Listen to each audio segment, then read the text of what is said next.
चवर छतर तखत दे मालक, हाजरा हजूर ज़ाहरा ज़हूर बाणी के बोहित। श्री गुरु ग्रंथ साहिब जी महाराज जिन्हां दी हजूरी दे अंदर जुड़ बैठे गुरु प्यारे गुरु सवारे सतसंगी जनों, बड़े ही वड्डे भागां वाले हाँ जो गुरु साहिब के चरणों दे विच हाज़रियां भर के अपने कीमती सवासां की पूंजी नूं गुरु तो निशावर करन दा यतन कर रहे हाँ।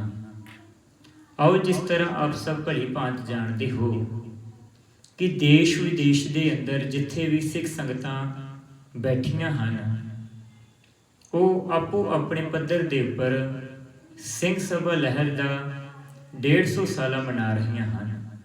साडी सिरमौर संस्था श्रोमणी गुरुद्वारा प्रबंधक कमेटी श्री गुरु सिंह सभा ਅਤੇ चीफ खालसा दीवान ਵੱਲੋਂ भी पिछले समय दौरान ਵੱਖ-ਵੱਖ ਅਸਥਾਨਾਂ ਦੇ ਉੱਪਰ श्री गुरु सिंह सभा का 150 साला शताब्दी दिवस मनाया गया है।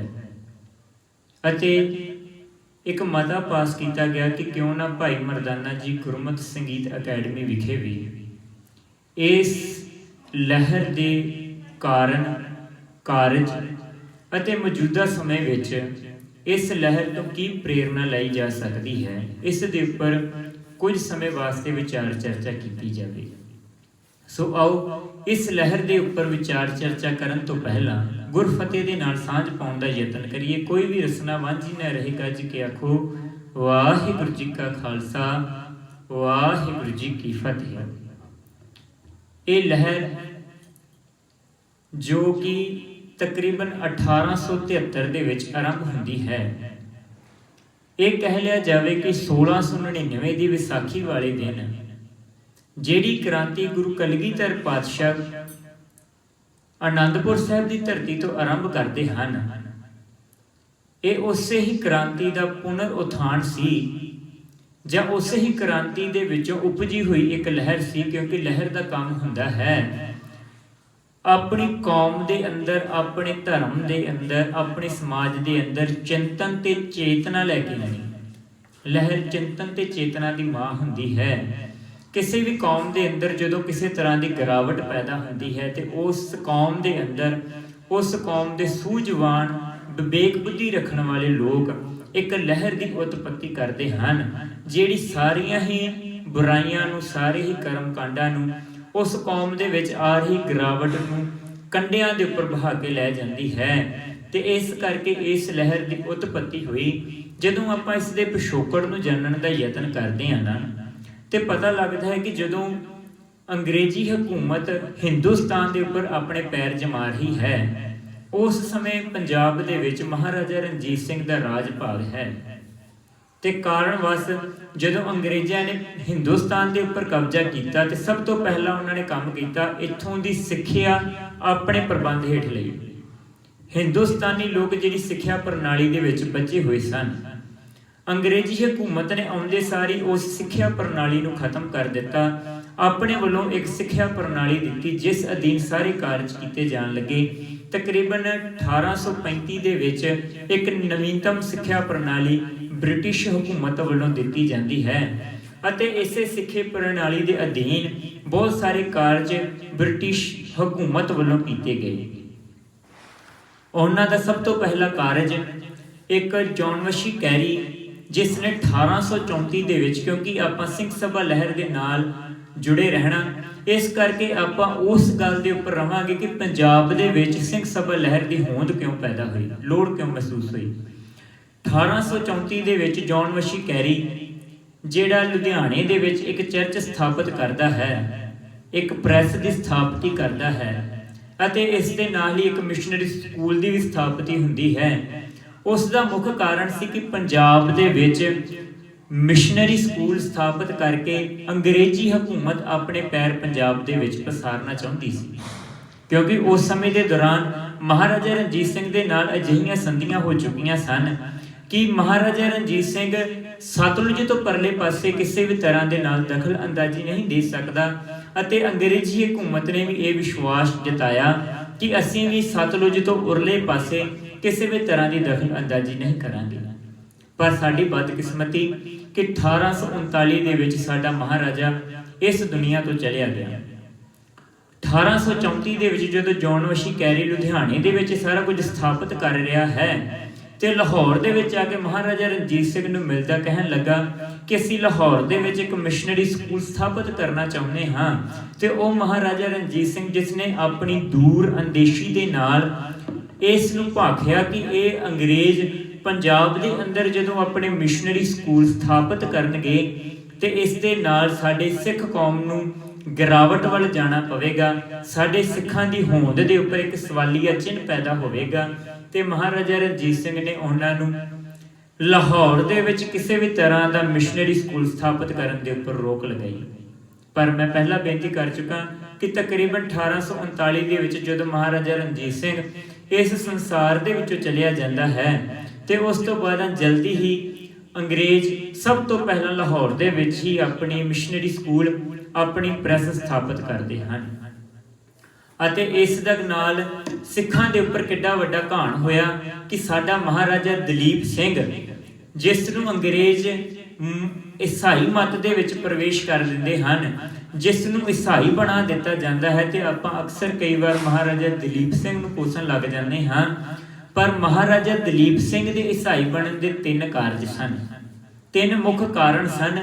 ਕਿਉਂਕਿ ਪਹਿਲਾਂ ਤੇ ਉਸ ਨੂੰ ਮਾਂ ਜਨਨੀ ਤੋਂ ਵੱਖ ਕਰ ਦਿੱਤਾ ਗਿਆ, ਫਿਰ ਮਾਂ ਬੋਲੀ ਤੋਂ ਵੱਖ ਕਰ ਦਿੱਤਾ ਗਿਆ, ਫਿਰ ਮਾਂ ਧਰਤ ਤੋਂ ਵੱਖ ਕਰ ਦਿੱਤਾ ਗਿਆ। 3 ਮਾਵਾਂ ਤੋਂ ਵਿਛੜਿਆ ਵਿਅਕਤੀ ਕਦੇ ਵੀ ਆਪਣੇ ਕੌਮ ਦੇ ਵਿੱਚ ਸਥਿਰ ਨਹੀਂ ਰਹਿ ਸਕਦਾ। ਮਹਾਰਾਜਾ ਦਲੀਪ ਸਿੰਘ ਜਿਸ ਨੂੰ 3 ਮਾਵਾਂ ਤੋਂ ਵੱਖਰਾ ਕੀਤਾ ਗਿਆ, ਮਾਂ ਜਨਨੀ ਤੋਂ, ਮਾਂ ਧਰਤ ਤੋਂ ਤੇ ਮਾਂ ਬੋਲੀ ਤੋਂ। ਜੇ ਮਾਂ ਜਨਨੀ ਦੇ ਕੋਲ ਰਹਿੰਦਾ ਤੇ ਮਾਂ ਦੀਆਂ ਬਾਤਾਂ ਬੱਚੇ ਨੂੰ ਡੋਲਣ ਨਹੀਂ ਦਿੰਦੀਆਂ। ਜੇ ਮਾਂ ਧਰਤ ਦੇ ਕੋਲ ਵੀ ਰਹਿੰਦਾ ਤੇ ਇੱਕ ਧਰਤੀ ਦਾ ਔਰਾ ਹੁੰਦਾ ਹੈ, ਧਰਤੀ ਦੇ ਉੱਪਰ ਇੱਕ ਸੱਭਿਆਚਾਰ, ਵੱਖੋ ਵੱਖਰੀ ਧਰਤੀ ਦੇ ਉੱਪਰ ਵੱਖੋ ਵੱਖਰੇ ਸੱਭਿਆਚਾਰ ਮੰਨੇ ਜਾਂਦੇ। ਪੰਜਾਬੀ ਧਰਤੀ ਦੇ ਉੱਪਰ ਜੇਕਰ ਮਹਾਰਾਜਾ ਦਲੀਪ ਸਿੰਘ ਰਹਿੰਦਾ ਤੇ ਹੋ ਸਕਦਾ ਕਿ ਉਹ ਆਪਣੇ ਧਰਮ ਦੇ ਵਿੱਚ ਤਬਦੀਲੀ ਨਾ ਕਰਦਾ, ਪਰ ਮਾਂ ਧਰਤੀ ਤੋਂ ਵੀ ਉਸ ਨੂੰ ਵੱਖਰਿਆ ਕੀਤਾ ਗਿਆ, ਫਿਰ ਮਾਂ ਬੋਲੀ ਤੋਂ ਵੀ ਵੱਖਰਿਆ ਕਰ ਦਿੱਤਾ ਗਿਆ। ਤੇ ਬੋਲੀ ਦਾ ਵੀ ਇੱਕ ਆਪਣਾ ਵਿਰਸਾ ਹੁੰਦਾ ਹੈ, ਮਾਂ ਬੋਲੀ। ਮਾਂ ਬੋਲੀ ਦੇ ਵਿੱਚ ਜਿੰਨੇ ਵੀ ਤੁਹਾਨੂੰ ਲੇਖ ਮਿਲਣਗੇ, ਜਿਹੜੀ ਤੁਹਾਡੀ ਆਪਣੀ ਬੋਲੀ ਹੁੰਦੀ ਹੈ, ਇਹ ਤੁਹਾਨੂੰ ਤੁਹਾਡੇ ਵਿਰਸੇ ਤੋਂ ਦੂਰ ਨਹੀਂ ਜਾਣ ਦਿੰਦੀ। ਇਸੇ ਕਰਕੇ ਅੱਜ ਸਾਨੂੰ ਲੋੜ ਮਹਿਸੂਸ ਹੁੰਦੀ ਹੈ ਕਿ ਸਾਰੇ ਹੀ ਬੱਚਿਆਂ ਨੂੰ ਮਾਂ ਬੋਲੀ ਵੱਲ ਪ੍ਰੇਰਿਤ ਕੀਤਾ ਜਾਵੇ। ਸਾਡੀ ਮਾਂ ਬੋਲੀ ਦੇ ਵਿੱਚ ਧੰਨ ਸ਼੍ਰੀ ਗੁਰੂ ਗ੍ਰੰਥ ਸਾਹਿਬ ਪਾਤਸ਼ਾਹ ਦੀ ਪਾਵਨ ਬਾਣੀ ਹੈ। ਜੇਕਰ ਅਸੀਂ ਮਾਂ ਬੋਲੀ ਦੇ ਨਾਲ ਜੁੜੇ ਰਹਾਂਗੇ ਤੇ ਗੁਰੂ ਦੀ ਗੁਰਬਾਣੀ ਦੇ ਨਾਲ ਜੁੜੇ ਰਹਾਂਗੇ, ਜਿੱਦਣ ਅਸੀਂ ਮਾਂ ਬੋਲੀ ਤੋਂ ਦੂਰ ਹੋ ਗਏ ਤੇ ਸਾਨੂੰ ਗੁਰੂ ਤੋਂ ਦੂਰ ਕਰਨ ਲੱਗਿਆ ਸਮਾਂ ਨਹੀਂ ਲੱਗਣਾ। ਸੋ ਉਸ ਸਮੇਂ ਦੇ ਦੌਰਾਨ ਜਦੋਂ ਬ੍ਰਿਟਿਸ਼ ਪੰਜਾਬ ਦੇ ਉੱਪਰ ਆਪਣਾ ਕਬਜ਼ਾ ਸਥਾਪਿਤ ਕਰਨ ਦਾ ਯਤਨ ਕਰ ਰਹੇ ਨੇ, ਤੇ ਉਹਨਾਂ ਨੇ ਬੂਟਾ ਸ਼ਾਹ ਵੱਲੋਂ ਸਿੱਖਾਂ ਦਾ ਸੰਪੂਰਨ ਇਤਿਹਾਸ ਲਿਖਵਾਇਆ। ਤੇ ਕੇਵਲ ਲਿਖਵਾਇਆ ਨਹੀਂ, ਉਸ ਨੂੰ ਬ੍ਰਿਟਿਸ਼ ਰਾਜ ਦੇ ਵਿੱਚ ਭੇਜਦੇ ਹਨ, ਇੰਗਲੈਂਡ ਦੇ ਵਿੱਚ ਭੇਜਦੇ ਹਨ ਕਿ ਜਿਸ ਕੌਮ ਦੇ ਨਾਲ ਸਾਡਾ ਹੁਣ ਮੱਥਾ ਲੱਗਣਾ ਹੈ, ਇਸ ਕੌਮ ਦਾ ਪਿਛੋਕੜ ਜਾਣ ਲੈਣਾ ਬਹੁਤ ਜ਼ਰੂਰੀ, ਇਸ ਕੌਮ ਦੇ ਸੱਭਿਆਚਾਰ ਨੂੰ ਜਾਣ ਲੈਣਾ ਬਹੁਤ ਜ਼ਰੂਰੀ। ਇਹ ਕੌਮ ਜ਼ਬਰ ਤੇ ਜ਼ੁਲਮ ਦੇ ਅੱਗੇ ਟੱਕਰ ਲੈਂਦੀ ਰਹੀ ਹੈ। ਮੁਗਲਿਆ ਹਕੂਮਤ ਨੇ ਇਸ ਦੇ ਉੱਪਰ ਅਨੇਕਾਂ ਤਸ਼ੱਦਦ ਕੀਤੇ, ਪਰ ਇਹ ਕੌਮ ਡੋਲੀ ਨਹੀਂ। ਇਸ ਕਰਕੇ ਸਾਨੂੰ ਕੁਝ ਨਵੇਂ ਤਰੀਕੇ ਆਯਾਤ ਕਰਨੇ ਪੈਣਗੇ, ਜਿਸ ਨਾਲ ਇਸ ਕੌਮ ਨੂੰ ਦਬਾਇਆ ਜਾ ਸਕੇ, ਇਸ ਕੌਮ ਨੂੰ ਆਪਣੇ ਅੰਦਰ ਸਮਿਲਿਤ ਕੀਤਾ ਜਾਵੇ। ਤੇ ਇਸੇ ਢੰਗ ਦੇ ਨਾਲ ਉਹਨਾਂ ਨੇ ਪੰਜਾਬ ਦੇ ਵਿੱਚ ਵੱਖੋ ਵੱਖਰੇ ਮਿਸ਼ਨਰੀ ਸਕੂਲ ਸਥਾਪਿਤ ਕੀਤੇ। ਅੰਮ੍ਰਿਤਸਰ ਦੇ ਵਿੱਚ ਉਹਨਾਂ ਨੇ ਆਪਣੇ ਮਿਸ਼ਨਰੀ ਸਥਾਪਿਤ ਕੀਤੇ। ਤੇ ਮੈਂ ਬੇਨਤੀ ਕਰਾਂ ਕਿ ਉਦੋਂ ਉਹਨਾਂ ਨੇ ਇੱਕ ਗੱਲ ਕਹੀ ਸੀ, ਕਹਿਣ ਲੱਗੇ ਜਿਹੜਾ ਤੁਹਾਡਾ ਹਰਮੰਦਰ ਹੈ, ਜਿਹੜਾ ਤੁਹਾਡਾ ਦਰਬਾਰ ਸਾਹਿਬ ਹੈ, ਇਸ ਨੂੰ ਢਾਹ ਦਿੱਤਾ ਜਾਵੇਗਾ, ਇਸ ਜੀ ਜਗ੍ਹਾ ਦੇ ਉੱਪਰ ਅਸੀਂ ਚਰਚ ਬਣਾ ਦੇਵਾਂਗੇ। ਤੇ ਮੈਂ ਬੇਨਤੀ ਕਰਾਂ ਕਿ ਅੰਮ੍ਰਿਤਸਰ ਦੇ ਨੇੜੇ ਇੱਕ ਗ੍ਰੰਥੀ ਸਿੰਘ ਸੀ ਇੱਕ ਪਿੰਡ ਦਾ, ਤੇ ਉਸ ਨੂੰ ਉਹਨਾਂ ਨੇ ਈਸਾਈ ਬਣਾਇਆ। ਤੇ ਬਣਾਇਆ ਵੀ ਕਿੱਥੇ? ਦਰਬਾਰ ਸਾਹਿਬ ਦੀ ਪਰਿਕਰਮਾ ਦੇ ਬਿਲਕੁਲ ਨਜ਼ਦੀਕ ਉਸ ਨੂੰ ਈਸਾਈ ਬਣਾਇਆ ਗਿਆ। ਦਰਬਾਰ ਸਾਹਿਬ ਦੇ ਨੇੜੇ ਬੁੱਚੜਖਾਨੇ ਉਹਨਾਂ ਨੇ ਖੋਲੇ, ਜਿਹੜੇ ਬੋਟੀਆਂ ਕਾਂ ਚੁੱਕ ਕੇ ਖੜਦੇ ਸਨ, ਕਈ ਵਾਰ ਉਹ ਸਰੋਵਰ ਦੇ ਵਿੱਚ ਡਿੱਗ ਜਾਂਦੀਆਂ। ਇਹ ਜਿਹੀਆਂ ਚੀਜ਼ਾਂ ਸਾਰੀਆਂ ਜਦੋਂ ਕੌਮ ਦੇ ਵਿੱਚ ਚੱਲ ਰਹੀਆਂ ਨੇ, ਮਹੰਤਾਂ ਨੂੰ ਉਹਨਾਂ ਨੇ ਆਪਣੇ ਸਰਬਰਾਹ ਦੇ ਤੌਰ ਦੇ ਉੱਪਰ ਸਥਾਪਿਤ ਕੀਤਾ। ਅਕਾਲ ਤਖਤ ਸਾਹਿਬ ਦੇ ਉੱਪਰ ਸਰਬਰਾਹ ਲਾਏ। ਜਿੰਨੇ ਵੀ ਮਹੰਤ ਅੰਗਰੇਜ਼ੀ ਹਕੂਮਤ ਦੇ ਅਧੀਨ ਚੱਲ ਰਹੇ ਸਨ, ਉਹਨਾਂ ਨੇ ਅੰਗਰੇਜ਼ੀ ਹਕੂਮਤ ਦੇ ਅਧੀਨ ਚੱਲਦਿਆਂ ਗੁਰੂ ਘਰਾਂ ਦੇ ਵਿੱਚ ਉਹੀ ਦੁਸ਼ਕਰਮ ਕਰਨੇ ਸ਼ੁਰੂ ਕਰ ਦਿੱਤੇ ਜਿਨ੍ਹਾਂ ਤੋਂ ਗੁਰੂ ਸਾਹਿਬ ਨੇ ਸਾਨੂੰ ਵਰਜਿਆ ਸੀ। ਸਿੱਖਾਂ ਦੇ ਵਿੱਚ ਇੱਕ ਚੇਤਨਤਾ ਪੈਦਾ ਹੋਈ, ਸਿੱਖਾਂ ਨੂੰ ਇੱਕ ਹਲੂਣਾ ਮਿਲਿਆ। ਸਿੱਖਾਂ ਨੇ ਇਸ ਦੇ ਉੱਪਰ ਸੋਚ ਵਿਚਾਰ ਕਰਨੀ ਸ਼ੁਰੂ ਕੀਤੀ। ਬਹੁਤ ਸਾਰੇ ਧਨਾੜ ਸਾਡੇ ਜਿਨ੍ਹਾਂ ਨੂੰ ਈਸਾਈ ਆਪਣੇ ਵੱਲ ਲੈ ਗਏ ਸਨ, ਤੇ ਸਿੱਖਾਂ ਦੇ ਵਿੱਚ ਉਸ ਸਮੇਂ ਸਭ ਤੋਂ ਵੱਡੀ ਲਹਿਰ ਪੈਦਾ ਹੋਣ ਦਾ ਕਾਰਨ ਬਣਦਾ ਹੈ ਜਦੋਂ 4 ਸਿੱਖ ਵਿਦਿਆਰਥੀ ਜਿਹੜੇ ਈਸਾਈ ਸਕੂਲਾਂ ਦੇ ਵਿੱਚ ਪੜ੍ਹਦੇ ਹਨ, ਜਿਨ੍ਹਾਂ ਦੇ ਨਾਮ ਹੈ ਸਾਧੂ ਸਿੰਘ, ਸੰਤੋਖ ਸਿੰਘ, ਆਇਆ ਸਿੰਘ ਤੇ ਅਤਰ ਸਿੰਘ। 4 ਸਿੱਖ ਵਿਦਿਆਰਥੀ ਅਖਬਾਰ ਦੇ ਵਿੱਚ ਇਹ ਐਲਾਨ ਕਰਦੇ ਹਨ ਕਿ ਅਸੀਂ ਸਿੱਖ ਸਮਾਜ ਨੂੰ ਛੱਡ ਦੇਣਾ ਹੈ, ਸਿੱਖ ਧਰਮ ਨੂੰ ਛੱਡ ਦੇਣਾ ਹੈ, ਅਸੀਂ ਈਸਾਈ ਧਰਮ ਨੂੰ ਅਪਣਾ ਲਵਾਂਗੇ। ਤੇ ਇਹ ਇੱਕ ਉਹਨਾਂ ਦਾ ਹਲੂਣਾ ਸੀ ਕਿ ਜੇ ਸਿੱਖੋ ਤੁਸੀਂ ਅੱਜ ਨਾ ਜਾਗੇ ਤੇ ਤੁਸੀਂ ਕਦੇ ਵੀ ਨਹੀਂ ਜਾਗ ਸਕਦੇ, ਕਿਉਂਕਿ ਇਸ ਦਾ ਕਾਰਨ ਸੀ ਕਿ ਕਿਸੇ ਨੇ ਵੀ ਜੇਕਰ ਉਚੇਰੀ ਵਿੱਦਿਆ ਹਾਸਲ ਕਰਨੀ ਹੁੰਦੀ ਸੀ ਤੇ ਉਸ ਨੂੰ ਈਸਾਈ ਧਰਮ ਅਪਣਾਉਣਾ ਪੈਂਦਾ ਸੀ। ਤੇ ਉਹਨਾਂ 4 ਵਿਦਿਆਰਥੀਆਂ ਨੇ ਇਹ ਕਰਕੇ ਇਹ ਐਲਾਨ ਕੀਤਾ ਕਿ ਜੇਕਰ ਸਿੱਖ ਆਪਣਾ ਕੋਈ ਵਿਦਿਆਲਾ, ਕੋਈ ਵੱਡਾ ਉੱਚ ਵਿਦਿਆਲਾ ਨਹੀਂ ਸਥਾਪਿਤ ਕਰ ਸਕਦੇ, ਫਿਰ ਉਚੇਰੀ ਵਿੱਦਿਆ ਹਾਸਲ ਕਰਨ ਵਾਸਤੇ ਜੇਕਰ ਅਸੀਂ ਅੱਜ ਧਰਮ ਨਾਲ ਤਬਦੀਲ ਕਰਾਂਗੇ ਤਾਂ ਕੋਈ ਹੋਰ ਕਰ ਲਵੇਗਾ। ਤੇ ਸਿੱਖੋ ਜਾਗ ਜਾਓ, ਤੁਹਾਡੇ ਕੋਲ ਆਪਣੀਆਂ ਸੰਸਥਾਵਾਂ ਹੋਣੀਆਂ ਚਾਹੀਦੀਆਂ ਹਨ, ਤੁਹਾਡੇ ਕੋਲ ਆਪਣੇ ਉਪਰਾਲੇ ਹੋਣੇ ਚਾਹੀਦੇ ਹਨ। ਤੇ ਉਹਨਾਂ 4 ਵਿਦਿਆਰਥੀਆਂ ਦੇ ਇਸ ਐਲਾਨ ਤੋਂ ਬਾਅਦ ਸਰਦਾਰ ਠਾਕੁਰ ਸਿੰਘ ਸੰਧਾਵਾਲੀਆ ਤੇ ਸਰਦਾਰ ਹਰਸਾ ਸਿੰਘ ਇਹ ਪੰਥ ਨੂੰ ਇਕੱਠਿਆਂ ਕਰਨ ਦੀ ਅਪੀਲ ਕਰਦੇ ਹਨ। ਪੰਥ ਨੂੰ ਇਕੱਠਿਆਂ ਕਰਕੇ 30 ਜੁਲਾਈ ਤੇ 1873 ਨੂੰ ਸ਼੍ਰੀ ਗੁਰੂ ਸਿੰਘ ਸਭਾ ਅੰਮ੍ਰਿਤਸਰ ਦੀ ਸਥਾਪਨਾ ਕਰਦੇ ਹਨ। ਐਲਾਨ ਕਰਦੇ ਹਨ ਕਿ ਸ਼੍ਰੀ ਗੁਰੂ ਸਿੰਘ ਸਭਾ ਲਹਿਰ ਅੱਜ ਤੋਂ ਸਥਾਪਿਤ ਕੀਤੀ ਜਾਵੇਗੀ ਤੇ ਤਕਰੀਬਨ 1 ਅਕਤੂਬਰ 1873 ਨੂੰ ਇਸ ਨੂੰ ਜਨਤਕ ਤੌਰ ਦੇ ਉੱਪਰ ਐਲਾਨਿਆ ਗਿਆ ਕਿ ਸ਼੍ਰੀ ਗੁਰੂ ਸਿੰਘ ਸਭਾ ਲਹਿਰ ਇੱਕ ਸਥਾਪਿਤ ਹੋ ਚੁੱਕੀ ਹੈ, ਜਿਸ ਦੇ ਪਹਿਲੇ ਪ੍ਰਧਾਨ ਸਰਦਾਰ ਠਾਕੁਰ ਸਿੰਘ ਸੰਧਾਵਾਲੀਆ ਬਣਦੇ ਹਨ। ਸਰਕਾਰ ਦੇ ਸਾਹਮਣੇ ਇੱਕ ਬੜੀ ਵੱਡੀ ਚੁਣੌਤੀ ਸੀ ਸਰਦਾਰ ਠਾਕੁਰ ਸਿੰਘ ਸੰਧਾਵਾਲੀਆ ਲਈ, ਕਿਉਂਕਿ ਸਰਦਾਰ ਠਾਕੁਰ ਸਿੰਘ ਸੰਧਾਵਾਲੀਆ ਨੂੰ ਆਪਣੇ ਵਿੱਚ ਰਲਾਉਣ ਵਾਸਤੇ ਅੰਗਰੇਜ਼ੀ ਹਕੂਮਤ ਨੇ ਵੱਖੋ ਵੱਖਰੇ ਕਾਰਜ ਕੀਤੇ। ਉਹਨਾਂ ਨੂੰ ਅੰਮ੍ਰਿਤਸਰ ਦਾ ਐਡਮਿਨਿਸਟ੍ਰੇਟਿਵ ਵੀ ਬਣਾਇਆ ਗਿਆ, ਉਹਨਾਂ ਨੂੰ ਸ਼੍ਰੀ ਅਕਾਲ ਤਖਤ ਸਾਹਿਬ ਦਾ ਸਰਬਰਾਹ ਵੀ ਬਣਾਇਆ ਗਿਆ। ਪਰ ਅਕਾਲ ਤਖਤ ਸਾਹਿਬ ਦਾ ਸਰਬਰਾਹ ਬਣਦੇ ਸਾਰ ਹੀ ਜਦੋਂ ਸਰਦਾਰ ਠਾਕੁਰ ਸਿੰਘ ਸੰਧਾਵਾਲੀਆ ਵੇਖਦੇ ਹਨ ਕਿ ਦਰਬਾਰ ਸਾਹਿਬ ਦੇ ਅੰਦਰ ਮੂਰਤੀਆਂ ਸਥਾਪਿਤ ਕਰ ਦਿੱਤੀਆਂ ਗਈਆਂ ਨੇ, ਦਰਬਾਰ ਸਾਹਿਬ ਦੇ ਅੰਦਰ ਕਰਮਕਾਂਡ ਸਥਾਪਿਤ ਕਰ ਦਿੱਤੇ ਗਏ ਨੇ, ਤੇ ਉਹਨਾਂ ਨੇ ਇਸ ਦੇ ਖਿਲਾਫ ਆਵਾਜ਼ ਉਠਾਈ। ਸਰਕਾਰ ਸਾਹਮਣੇ ਬੜੀ ਵੱਡੀ ਚੁਣੌਤੀ ਸੀ ਕਿ ਸਰਦਾਰ ਠਾਕੁਰ ਸਿੰਘ ਸੰਧਾਵਾਲੀਆ ਜੇਕਰ ਕਿਸੇ ਲਹਿਰ ਦੇ ਕਿਸੇ ਸੰਸਥਾ ਦੇ ਮੁਖੀ ਬਣਦੇ ਹਨ, ਉਹ ਵੀ ਸੰਸਥਾ ਜਿਹੜੀ ਸਿੱਖਾਂ ਨੂੰ ਜਾਗਰੂਕ ਕਰਨ ਵਾਸਤੇ ਬਣਾਈ ਗਈ, ਤੇ ਇਸ ਦੇ ਨਾਲ ਅੰਗਰੇਜ਼ੀ ਹਕੂਮਤ ਦੇ ਉੱਪਰ ਬੜਾ ਵੱਡਾ ਨੁਕਸਾਨ ਹੋ ਸਕਦਾ ਹੈ। ਤੇ ਅੰਗਰੇਜ਼ਾਂ ਨੇ ਕਾਰਜ ਵੀ ਇੰਨੇ ਵੱਡੇ ਕੀਤੇ ਸਨ ਕਿ ਉਹਨਾਂ ਨੇ ਲਾਹੌਰ ਦੀਆਂ ਗਲੀਆਂ ਦੇ ਵਿੱਚ ਮਿਸ਼ਨਰੀ ਸਥਾਪਿਤ ਕੀਤੇ, ਤੇ ਇਹ ਖੁੱਲੇ ਤੌਰ ਦੇ ਉੱਪਰ ਪ੍ਰਚਾਰ ਕੀਤਾ ਕਿ ਕਿਸੇ ਗ੍ਰੰਥ ਨੂੰ ਗੁਰੂ ਮੰਨਣ ਵਾਲੇ ਧਰਮੀ ਨਹੀਂ ਹੋ ਸਕਦੇ, ਇਹ ਗ੍ਰੰਥ ਅਧਰਮੀਆਂ ਦਾ ਗ੍ਰੰਥ ਹੈ। ਜੇਕਰ ਤੁਸੀਂ ਧਰਮੀ ਹੋਣਾ ਹੈ ਤੇ ਤੁਹਾਨੂੰ ਈਸਾ ਮਸੀਹ ਦੇ ਲੜ ਲੱਗਣਾ ਪਵੇਗਾ, ਗ੍ਰੰਥ ਨੂੰ ਗੁਰੂ ਮੰਨਣ ਵਾਲੇ ਕਦੀ ਧਰਮੀ ਨਹੀਂ ਹੋ ਸਕਦੇ। ਇਹ ਐਲਾਨ ਜਦੋਂ ਉਹਨਾਂ ਵੱਲੋਂ ਕੀਤਾ ਗਿਆ, ਅਖੀਰ ਦੇ ਉੱਪਰ ਸਿੱਖ ਜਗਤ ਨੇ ਆਪਣੀ ਹੋਂਦ ਨੂੰ ਸਥਾਪਿਤ ਕਰਨ ਵਾਸਤੇ, ਆਪਣੀ ਵਿਲੱਖਣਤਾ ਨੂੰ ਸਥਾਪਿਤ ਕਰਨ ਵਾਸਤੇ ਤੇ ਆਪਣੇ ਜਜ਼ਬੇ ਨੂੰ ਕਾਇਮ ਰੱਖਣ ਵਾਸਤੇ ਇਹ ਉਪਰਾਲਾ ਕੀਤਾ ਕਿ ਸ਼੍ਰੀ ਗੁਰੂ ਸਿੰਘ ਸਭਾ ਦੀ ਸਥਾਪਨਾ ਕੀਤੀ ਜਾਵੇ। ਤੇ ਸ਼੍ਰੀ ਗੁਰੂ ਸਿੰਘ ਸਭਾ ਦੀ ਸਥਾਪਨਾ ਕਰਦੇ ਸਾਰ ਹੀ ਇਸ ਦੇ ਸਕੱਤਰ ਜਿਹੜੇ ਬਣਦੇ ਨੇ ਉਹ ਗਿਆਨੀ ਗਿਆਨ ਸਿੰਘ ਬਣਦੇ ਨੇ। ਇਹ ਗਿਆਨੀ ਗਿਆਨ ਸਿੰਘ ਤਵਾਰੀਖ ਗੁਰੂ ਖਾਲਸਾ ਵਾਲੇ ਨਹੀਂ, ਕਿਉਂਕਿ ਇਤਿਹਾਸ ਦੇ ਅੰਦਰ ਜਦੋਂ ਆਪਾਂ ਗਿਆਨੀ ਗਿਆਨ ਸਿੰਘ ਬਾਰੇ ਪੜ੍ਹਦੇ ਹਾਂ ਤੇ ਸਾਨੂੰ 2 ਨਾਵਾਂ ਦੇ ਨਾਲ ਮਿਲਦੇ ਹਨ। ਇੱਕ ਗਿਆਨੀ ਗਿਆਨ ਸਿੰਘ ਉਹ ਹਨ ਜਿਨ੍ਹਾਂ ਨੇ ਤਵਾਰੀਖ ਗੁਰੂ ਖਾਲਸਾ ਲਿਖੀ ਹੈ, ਅਤੇ ਦੂਜੇ ਗਿਆਨੀ ਗਿਆਨ ਸਿੰਘ ਉਹ ਨੇ ਜਿਹੜੇ ਬਹੁਤ ਸੂਝਵਾਨ ਸਨ, ਜਿਨ੍ਹਾਂ ਦੇ ਲੜਕੇ ਭਾਈ ਸਰਦੂਲ ਸਿੰਘ ਨੇ ਬੇਅੰਤ ਕਿਤਾਬਾਂ ਲਿਖੀਆਂ ਨੇ। ਉਹਨਾਂ ਦਾ ਪੋਤਰਾ ਭਾਈ ਮੰਨਾ ਸਿੰਘ, ਜਿਸ ਨੇ 32 ਬੀੜਾਂ ਦਸਮ ਗ੍ਰੰਥ ਦੀਆਂ ਇਕੱਠੀਆਂ ਕਰਕੇ ਤੇ ਦਸਮ ਗ੍ਰੰਥ ਦੇ ਅੰਦਰ ਆਈ ਹੋਈ ਉਕਤਾਈਆਂ ਤੇ ਗਲਤੀਆਂ ਨੂੰ ਸੁਧਾਈ ਕਰਕੇ ਫਿਰ ਮੁੜ ਇੱਕ ਨਵੀਨਤਮ ਦਸਮ ਗ੍ਰੰਥ ਦੀ ਸਥਾਪਨਾ ਕੀਤੀ, ਕਿਉਂਕਿ ਦਸਮ ਗ੍ਰੰਥ ਸਾਹਿਬ ਦੇ ਅੰਦਰ ਬੜੀ ਤਰ੍ਹਾਂ ਦੀਆਂ ਰਲੇਵੇਂ ਦੇ ਤੌਰ ਦੇ ਉੱਪਰ ਗਲਤੀਆਂ ਪਾ ਦਿੱਤੀਆਂ ਗਈਆਂ ਸਨ ਤੇ 32 ਬੀੜਾਂ ਨੂੰ ਇਕੱਠਿਆਂ ਕਰਕੇ ਉਹਨਾਂ ਨੇ ਦੁਬਾਰਾ ਤੋਂ ਉਸ ਦੀ ਸੁਧਾਈ ਕੀਤੀ। ਇਹ ਗਿਆਨੀ ਗਿਆਨ ਸਿੰਘ ਉਹ ਸਨ।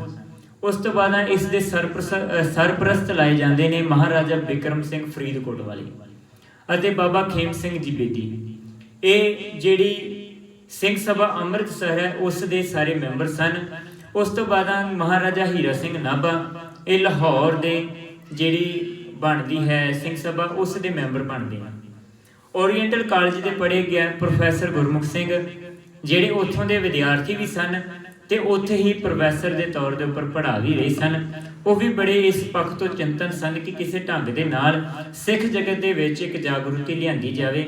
ਉਹਨਾਂ ਨੇ ਇਸ ਜਾਗਰਤੀ ਲਿਆਉਣ ਵਾਸਤੇ ਆਪਣੇ ਤੌਰ ਦੇ ਉੱਪਰ ਇੱਕ ਸ੍ਰੀ ਗੁਰੂ ਸਿੰਘ ਸਭਾ ਲਾਹੌਰ ਸਥਾਪਿਤ ਕੀਤੀ, ਕਿਉਂਕਿ ਆਪਾਂ ਇਤਿਹਾਸ ਦੇ ਵਿੱਚ ਪੜ੍ਹਦੇ ਹਾਂ ਕਿ ਉਸ ਸਮੇਂ ਦੇ ਦੌਰਾਨ ਤਕਰੀਬਨ 1863 ਦੇ ਵਿੱਚ ਬ੍ਰਹਮੋ ਸਮਾਜ ਜਿਹੜਾ ਪੰਜਾਬ ਦੇ ਵਿੱਚ ਆਪਣੇ ਪੈਰ ਪਸਾਰ ਚੁੱਕਾ ਸੀ ਤੇ ਤਕਰੀਬਨ 1875 ਦੇ ਵਿੱਚ ਆਰੀਆ ਸਮਾਜ ਵੀ ਆਪਣੇ ਪੈਰ ਪੰਜਾਬ ਵਿੱਚ ਪ੍ਰਸਾਰ ਰਿਹਾ ਸੀ ਤੇ ਬ੍ਰਹਮੋ ਸਮਾਜ ਨੇ ਇੱਕ ਬਹੁਤ ਵੱਡਾ ਯਤਨ ਕੀਤਾ ਕਿ ਸਾਡੇ ਸਰਦਾਰ ਦਿਆਲ ਸਿੰਘ ਮਜੀਠੀਆ ਜਿਹੜੇ ਬਹੁਤ ਧਨਾੜ ਸਨ, ਪਰ ਉਹਨਾਂ ਨੇ ਜਿਹੜੇ ਪੰਜਾਬੀ ਟ੍ਰਿਬਿਊਨ ਦੇ ਮਾਲਕ ਜਿਨ੍ਹਾਂ ਨੇ ਪੰਜਾਬ ਨੈਸ਼ਨਲ ਬੈਂਕ ਦੀ ਸਥਾਪਨਾ ਕੀਤੀ ਤੇ ਕਈ ਵਿਦਿਆਲੇ ਬਣਾਏ, ਪਰ ਇਹ ਸਾਰਾ ਕੁਝ ਉਹ ਕਰਕੇ ਇਸ ਦੇ ਵਾਸਤੇ ਰਹੇ ਨੇ ਸਿੱਖ ਸਮਾਜ ਵਾਸਤੇ ਨਹੀਂ ਬਲਕਿ ਬ੍ਰਹਮੋ ਸਮਾਜ ਵਾਸਤੇ ਕਰ ਰਹੇ ਨੇ, ਕਿਉਂਕਿ ਬ੍ਰਹਮੋ ਸਮਾਜ ਨੇ ਆਪਣੇ ਪੈਰ ਇਸ ਢੰਗ ਦੇ ਨਾਲ ਪੰਜਾਬ ਦੇ ਵਿੱਚ ਪਸਾਰੇ ਕਿ ਸਾਡੇ ਜਿੰਨੇ ਵੀ ਵੱਡੇ ਲੀਡਰ ਸਨ ਉਹਨਾਂ ਨੂੰ ਆਪਣੇ ਵਿੱਚ ਰਲਾਉਣ ਦਾ ਯਤਨ ਕੀਤਾ ਤੇ ਉਹਨਾਂ ਦੇ ਵਿੱਚੋਂ ਇੱਕ ਸਾਡਾ ਬੜਾ ਵੱਡਾ ਥੰਮ ਸੀ ਉਸ ਸਮੇਂ ਦਾ ਸਰਦਾਰ ਦਿਆਲ ਸਿੰਘ ਮਜੀਠੀਆ, ਜਿਹੜਾ ਬ੍ਰਹਮੋ ਸਮਾਜ ਦਾ ਉਪਾਸ਼ਕ ਹੋ ਜਾਂਦਾ ਹੈ ਤੇ ਇਸੇ ਢੰਗ ਦੇ ਨਾਲ ਉਹ ਬ੍ਰਹਮੋ ਸਮਾਜ ਦੇ ਸਥਾਪਤੀ ਵਾਸਤੇ ਬਹੁਤ ਸਾਰੇ ਕਾਰਜ ਕਰਦੇ ਹਨ। ਇਸ ਤੋਂ ਬਾਅਦ ਆਰੀਆ ਸਮਾਜ ਦੇ ਵਿੱਚ ਗਿਆਨੀ ਦਿੱਤ ਸਿੰਘ ਉਸ ਦੇ ਪੈਰੋਕਾਰ ਦੇ ਰੂਪ ਦੇ ਵਿੱਚ ਕਾਰਜ ਕਰਦੇ ਨੇ, ਭਾਈ ਜਵਾਹਰ ਸਿੰਘ ਉਸ ਦੇ ਪੈਰੋਕਾਰ ਦੇ ਰੂਪ ਦੇ ਵਿੱਚ ਕੰਮ ਕਰਦੇ ਨੇ। ਪਰ ਜਦੋਂ ਦਇਆਨੰਦ ਸਰਸਵਤੀ ਆਪਣੇ ਗ੍ਰੰਥ ਸਤਿਆਰਥ ਪ੍ਰਕਾਸ਼ ਦੇ ਵਿੱਚ ਗੁਰੂ ਨਾਨਕ ਪਾਤਸ਼ਾਹ ਨੂੰ ਤੇ ਗੁਰੂ ਗੋਬਿੰਦ ਸਿੰਘ ਪਾਤਸ਼ਾਹ ਨੂੰ ਅਨਪੜ੍ਹ ਸਾਬਤ ਕਰਨ ਦਾ ਯਤਨ ਕਰਦਾ ਹੈ, ਕਹਿੰਦਾ ਕਿ ਇਹਨਾਂ ਨੂੰ ਆਪਣਾ ਸਤਿਆਰਥ ਪ੍ਰਕਾਸ਼ ਦੇ ਵਿੱਚ ਸਵਾਮੀ ਦਇਆਨੰਦ ਇਸ ਗੱਲ ਦਾ ਜ਼ਿਕਰ ਕਰਦਾ ਹੈ ਕਿ ਗੁਰੂ ਨਾਨਕ ਪਾਤਸ਼ਾਹ ਜੀ ਤੇ ਗੁਰੂ ਗੋਬਿੰਦ ਸਿੰਘ ਪਾਤਸ਼ਾਹ ਸੰਸਕ੍ਰਿਤ ਤੋਂ ਅਣਜਾਣ ਸਨ। ਇਹਨਾਂ ਨੂੰ ਸੰਸਕ੍ਰਿਤ ਬੋਲੀ ਨਹੀਂ ਸੀ ਆਉਂਦੀ, ਇਹ ਹੈਗੇ ਹਿੰਦੂ ਸਨ ਪਰ ਸੰਸਕ੍ਰਿਤ ਦੇ ਗਿਆਤਾ ਹੋਣ ਦਾ ਢੋਂਗ ਕਰਦੇ ਸਨ। ਇਸ ਕਰਕੇ ਕਹਿਣ ਲੱਗਾ ਕਿ ਇਹਨਾਂ ਨੂੰ ਸੰਸਕ੍ਰਿਤ ਬੋਲੀ ਨਹੀਂ ਸੀ ਆਉਂਦੀ, ਇਹਨਾਂ ਨੇ ਆਪਣੇ ਵੱਲੋਂ ਇੱਕ ਸੰਸਕ੍ਰਿਤ ਬੋਲੀ ਜਿਹੜੀ ਸਥਾਪਿਤ ਕੀਤੀ ਤੇ ਉਸ ਬੋਲੀ ਦੇ ਨਾਲ ਇਹਨਾਂ ਨੇ ਸਾਰੇ ਹੀ ਸਮਾਜ ਨੂੰ ਆਪਣੇ ਵੱਲ ਪ੍ਰੇਰਿਤ ਕਰ ਲਿਆ, ਪਰ ਇਹ ਸੰਸਕ੍ਰਿਤ ਦੇ ਵਿਦਵਾਨ ਨਹੀਂ ਸਨ।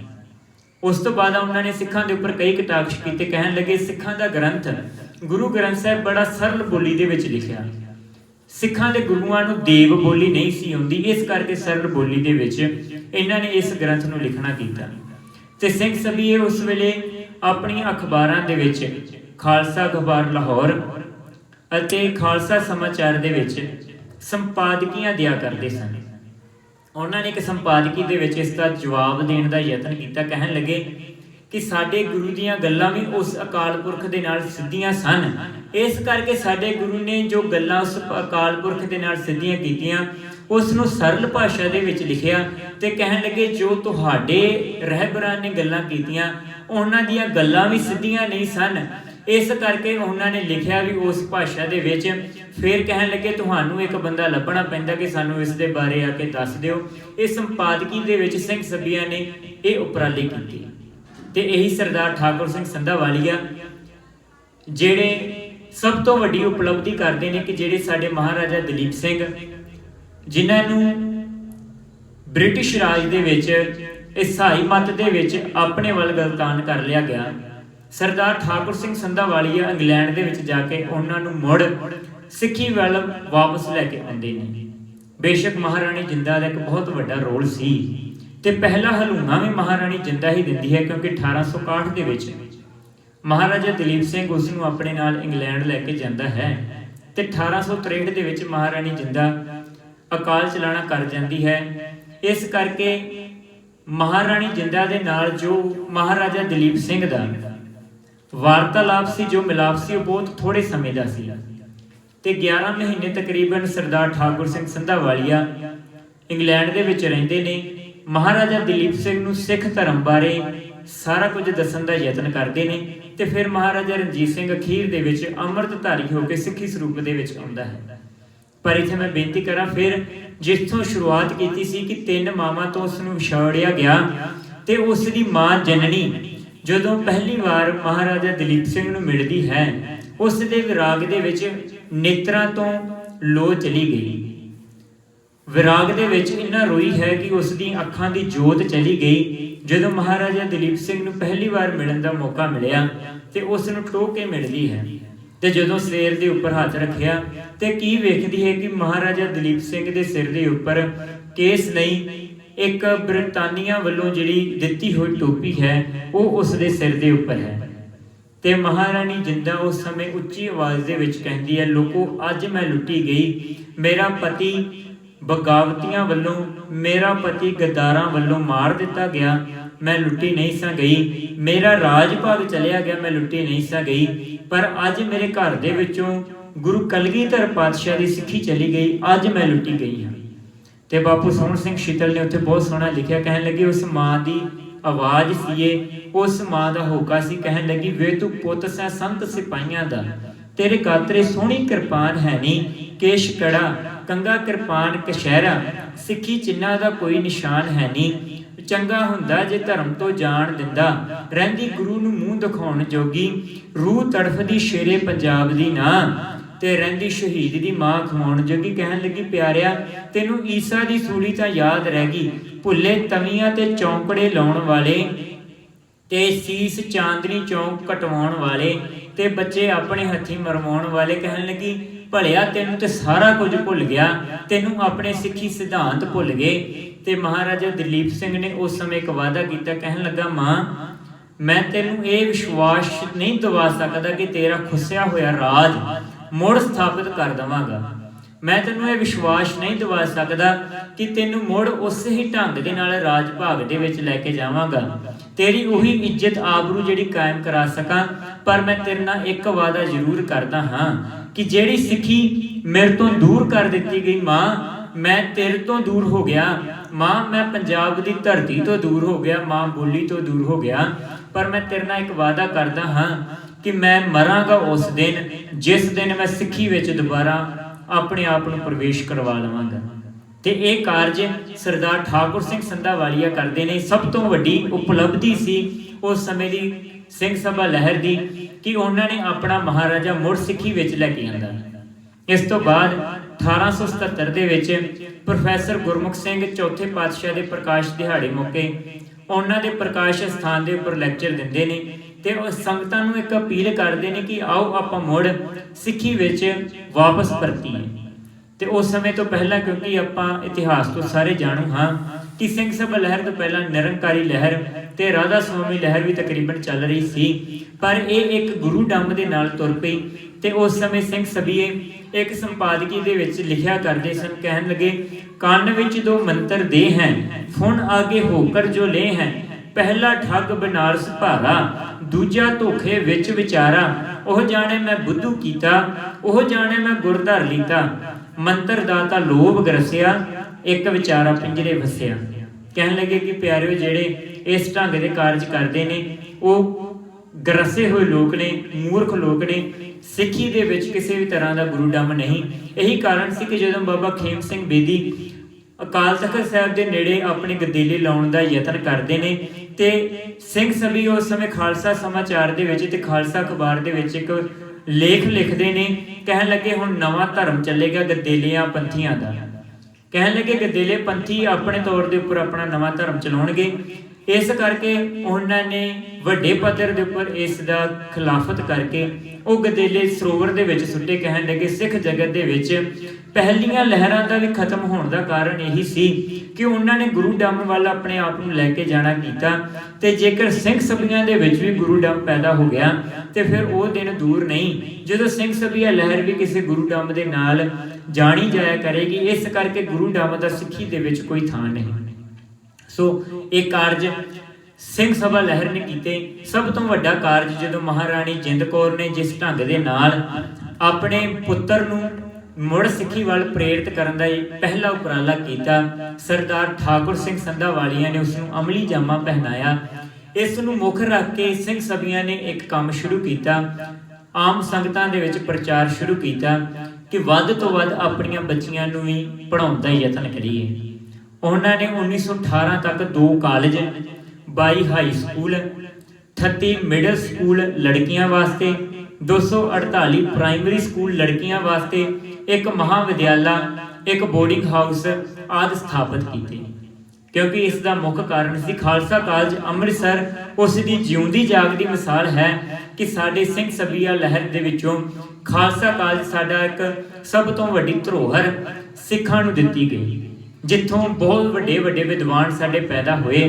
ਪਰ ਸਾਡੀ ਅੱਜ ਨਾਮ ਕਾਮਯਾਬੀ ਹੈ। ਜਿਉਂਦੀਆਂ ਕੌਮਾਂ ਦੇ ਉੱਪਰ ਮੁਸ਼ਕਲਾਂ ਆਉਂਦੀਆਂ ਨੇ, ਜਿਉਂਦੇ ਮਨੁੱਖਾਂ ਦੇ ਉੱਪਰ ਮੁਸ਼ਕਲਾਂ ਆਉਂਦੀਆਂ ਨੇ। ਉਹ ਮੁਸ਼ਕਲਾਂ ਦਾ ਰੂਪ ਰੇਖਾ ਕਦੀ ਵਾਰ ਵੱਖੋ ਵੱਖਰਾ ਹੋ ਜਾਂਦਾ ਹੈ।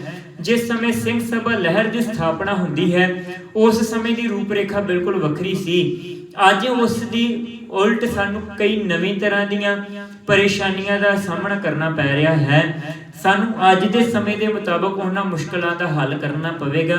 ਸਿੰਘ ਸਭੀਆਂ ਦੇ ਸਾਹਮਣੇ ਸਭ ਤੋਂ ਵੱਡੀ ਮੁਸ਼ਕਲ ਸੀ ਸਾਡੇ ਕੋਲ ਉਸ ਸਮੇਂ ਆਪਣੀਆਂ ਸੰਸਥਾਵਾਂ ਨਹੀਂ ਸਨ। ਅੱਜ ਸਾਡੇ ਕੋਲ ਆਪਣੀਆਂ ਸੰਸਥਾਵਾਂ ਤਾਂ ਹਨ, ਪਰ ਉਹਨਾਂ ਵੱਲੋਂ ਯੋਗ ਕਾਰਜ ਕਰਨ ਵੱਲ ਢਿੱਲ ਕੀਤੀ ਜਾ ਰਹੀ ਹੈ। ਇਸ ਕਰਕੇ ਸਾਨੂੰ ਅੱਜ ਲੋੜ ਹੈ ਕਿ ਸਾਡੀਆਂ ਯੋਗ ਸੰਸਥਾਵਾਂ ਯੋਗ ਪ੍ਰਬੰਧ ਕਰਕੇ ਸਿੱਖੀ ਦਾ ਮੁੜ ਉਥਾਨ ਕਰਨ।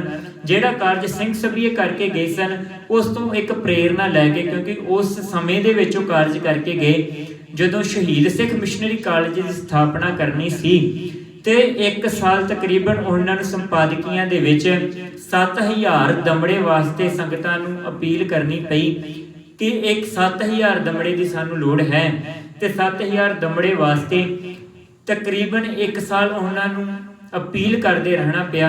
ਫਿਰ ਜਾ ਕੇ ਸ਼ਹੀਦ ਸਿੱਖ ਮਿਸ਼ਨਰੀ ਕਾਲਜ ਦੀ ਸਥਾਪਨਾ ਹੁੰਦੀ। ਇਸ ਕਰਕੇ ਸਾਡੇ ਸਾਹਮਣੇ ਅੱਜ ਉਹ ਪਰੇਸ਼ਾਨੀਆਂ ਨਹੀਂ ਜੋ ਸਿੰਘ ਸਭਾ ਦੇ ਸਾਹਮਣੇ ਸਨ। ਅੱਜ ਸਾਡੇ ਸਾਹਮਣੇ ਕੁਝ ਨਵੀਨਤਮ ਪਰੇਸ਼ਾਨੀਆਂ ਹਨ, ਕੁਝ ਨਵੀਨਤਮ ਮੁਸ਼ਕਲਾਂ ਹਨ। ਸਾਡੇ ਤੋਂ ਬਾਅਦ ਦੀਆਂ ਪੀੜ੍ਹੀ ਦੇ ਅੱਗੇ ਉਸ ਤੋਂ ਨਵੇਕਲੀ ਮੁਸ਼ਕਲਾਂ ਦਾ ਸਾਹਮਣਾ ਕਰਨਾ ਪਵੇਗਾ। ਕਿਉਂਕਿ ਬਹੁਤ ਸਾਡੇ ਵਿਦਵਾਨ ਦੱਸਿਆ ਕਰਦੇ ਨੇ, ਕਹਿਣ ਲੱਗੇ ਪਹਿਲਾਂ ਗੰਦੇ ਪਾਣੀ ਦੇ ਉੱਪਰ ਮਲੇਰੀਆ ਹੋਇਆ ਕਰਦਾ ਸੀ, ਅੱਜ ਸਾਫ਼ ਪਾਣੀ ਦੇ ਉੱਪਰ ਡੇਂਗੂ ਹੈ। ਇੱਕ ਮੁਸ਼ਕਲ ਦਾ ਹੱਲ ਕੀਤਾ, ਨਵੀਂ ਮੁਸ਼ਕਲ ਪੈਦਾ ਹੋ ਗਈ। ਇਸ ਕਰਕੇ ਜਿਉਂਦੀਆਂ ਕੌਮਾਂ ਦੇ ਉੱਪਰ ਮੁਸ਼ਕਲਾਂ ਚੱਲਦੀਆਂ ਹਨ। ਜਿਉਂਦੀਆਂ ਕੌਮਾਂ ਨੂੰ ਮੁਸ਼ਕਲਾਂ ਦਾ ਸਾਹਮਣਾ ਕਰਨਾ ਪੈਂਦਾ ਹੈ। ਅੱਜ ਸਾਡੇ ਕੋਲ ਸਾਡੇ ਵਿਦਿਆਲੇ ਹਨ, ਅੱਜ ਸਾਡੇ ਕੋਲ ਸਾਡੇ ਸਕੂਲ ਤਾਂ ਹਨ, ਪਰ ਉਹਨਾਂ ਦੇ ਵਿੱਚ ਉਹ ਵਿਦਿਆ ਦਾ ਪੱਧਰ ਨਹੀਂ। ਅੱਜ ਸਾਡੇ ਬੱਚੇ ਫਿਰ ਕੌਨਵੈਂਟ ਸਕੂਲਾਂ ਦੇ ਵਿੱਚ ਪੜ੍ਹਨ ਵੱਲ ਪ੍ਰੇਰਿਤ ਹੁੰਦੇ ਹਨ, ਪਹਿਲ ਦੇ ਆਧਾਰ ਤੇ ਕੌਨਵੈਂਟ ਸਕੂਲਾਂ ਨੂੰ ਲੈਂਦੇ ਹਨ। ਇਸ ਦਾ ਕਾਰਨ ਵੀ ਸਾਡੀ ਨਾਕਾਮਯਾਬੀ ਹੈ। ਆਓ 150 ਸਾਲਾ ਸ਼ਤਾਬਦੀ ਮਨਾਉਣ ਦਾ ਸਭ ਤੋਂ ਵੱਡਾ ਕੰਮ ਇਹੀ ਹੋਵੇਗਾ ਕਿ ਅਸੀਂ ਆਪਣੀਆਂ ਸੰਸਥਾਵਾਂ ਨੂੰ ਇਸ ਪੱਧਰ ਤੱਕ ਲੈ ਕੇ ਜਾਈਏ ਕਿ ਲੋਕ ਸਾਡੀਆਂ ਸੰਸਥਾਵਾਂ ਦੇ ਵਿੱਚ ਆ ਕੇ ਪੜ੍ਹਨ ਦੇ ਵਿੱਚ ਮਾਣ ਮਹਿਸੂਸ ਕਰਨ, ਨਾ ਕਿ ਸਾਡੇ ਬੱਚੇ, ਸਾਡੇ ਜਿਹੜੇ ਵਾਰਸ ਹਨ ਉਹ ਸਾਡੀਆਂ ਸੰਸਥਾਵਾਂ ਨੂੰ ਛੱਡ ਕੇ ਉਚੇਰੀ ਵਿੱਦਿਆ ਵਾਸਤੇ ਦੂਜੀਆਂ ਸੰਸਥਾਵਾਂ ਦੇ ਵਿੱਚ ਜਾਣ। ਇਸ ਕਰਕੇ ਆਓ ਜੋ ਕਾਰਜ ਸਿੰਘ ਸਭਾ ਲਹਿਰ ਨੇ ਕੀਤਾ, ਸਾਨੂੰ ਉਸ ਤੋਂ ਪ੍ਰੇਰਨਾ ਸਰੋਤ ਲੈ ਕੇ ਸਾਡੇ ਅੱਜ ਦੇ ਸਮੇਂ ਦੇ ਅੰਦਰ ਅਜਿਹੇ ਕਾਰਜ ਕਰਨ ਦੀ ਲੋੜ ਹੈ। ਇੰਨੀ ਕੁ ਬੇਨਤੀ ਪ੍ਰਵਾਨ ਕਰਨੀ, ਕਿਉਂਕਿ ਮੈਂ ਕੁਝ ਸਮਾਂ ਵੱਧ ਲੈ ਗਿਆ ਹਾਂ। ਸੋ ਇੰਨੀਆਂ ਕੁ ਬੇਨਤੀਆਂ ਪ੍ਰਵਾਨ ਕਰਨੀਆਂ। ਗੱਜ ਕੇ ਬੜਾ ਫਤਿਹ। ਵਾਹਿਗੁਰੂ ਜੀ ਕਾ ਖਾਲਸਾ, ਵਾਹਿਗੁਰੂ।